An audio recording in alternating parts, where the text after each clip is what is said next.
त्रिपुरा के पहाड़ी अंचल में दो सुंदर बहनें रहती थीं। उनके बालपन में ही उनकी माता का स्वर्गवास हो गया। उनके पिता पुरोहित थे।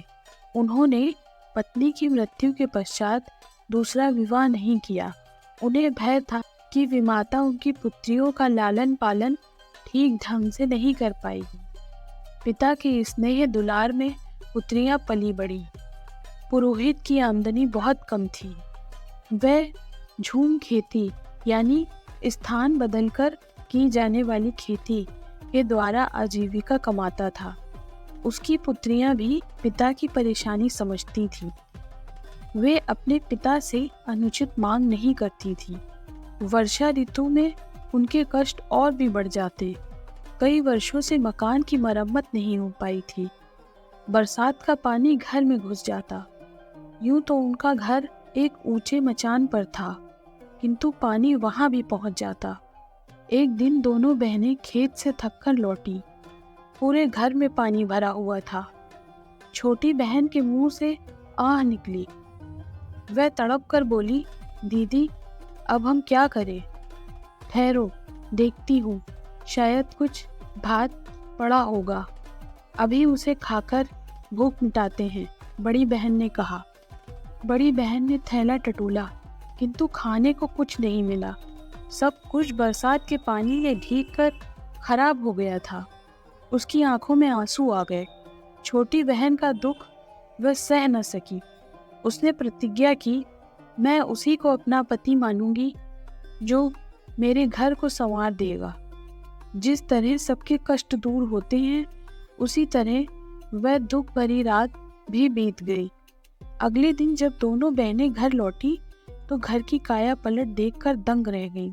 सारे घर की मरम्मत की गई थी तथा खाने पीने का सारा सामान भी मौजूद था। इतने खाद्य पदार्थ उन्होंने पहले कभी नहीं देखे थे। पुरोहित ने भी घर का परिवर्तन देखा तो उत्साह के साथ बोला, हो ना हो, यह तो वन देवी की कृपा है। उससे तुम लोगों का कष्ट नहीं देखा गया, इसलिए उसने हमारी सहायता की है।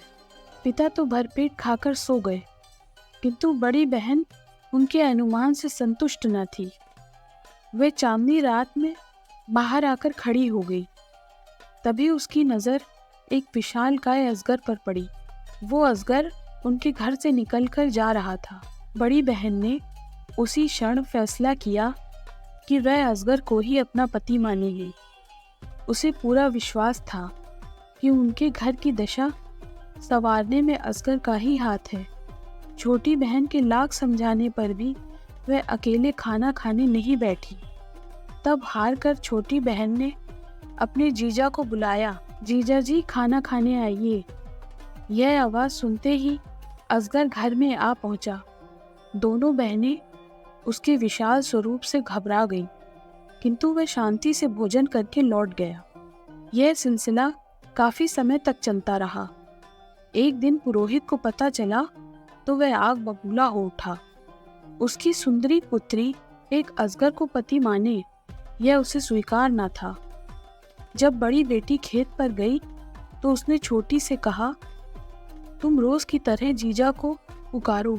छोटी ने समझा कि शायद उससे मिलना चाहते हैं। उसने फिर हाक लगाई, जीजा जी, आइए।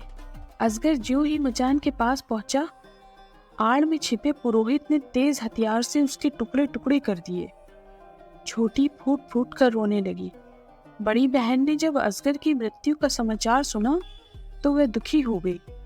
कुछ ही दिनों में उसके मन में अजगर के प्रति प्रेम भाव जाग गया था। उससे वियोग की कल्पना से वह भयभीत हो उठी। बिना एक शब्द कहे वह नदी की ओर चल दी। छोटी बहन भी उसके पीछे चल दी। बड़ी ने आंखें बंद की और रोती रोती नदी के पानी में उतरती चली गई। बेचारी छोटी उसे पुकारती रही, मत जाओ दीदी, मत जाओ दीदी। बड़ी बहन ज्यों ही नदी में उतरी तो सीधे एक राजभवन में पहुंच गई। जल के नीचे इतना सुंदर महल देखकर वह दंग रह गई। प्रवेश द्वार पर उसका अजगर पति स्वागत के लिए खड़ा था। उसके बाद वह वहीं सुखपूर्वक रहने लगी। दोस्तों, मेरी आवाज़ में अगर आपको कहानियाँ सुनना पसंद आ रहा है तो मेरे चैनल को प्लीज़ लाइक, शेयर, सब्सक्राइब कीजिए और कमेंट बॉक्स में एक प्यारा सा कमेंट मेरे लिए लिख कर जाइए, जिससे मुझे मोटिवेशन मिलेगा और अपनी कहानियों को सुधारने का एक मौका भी मिलेगा। धन्यवाद दोस्तों।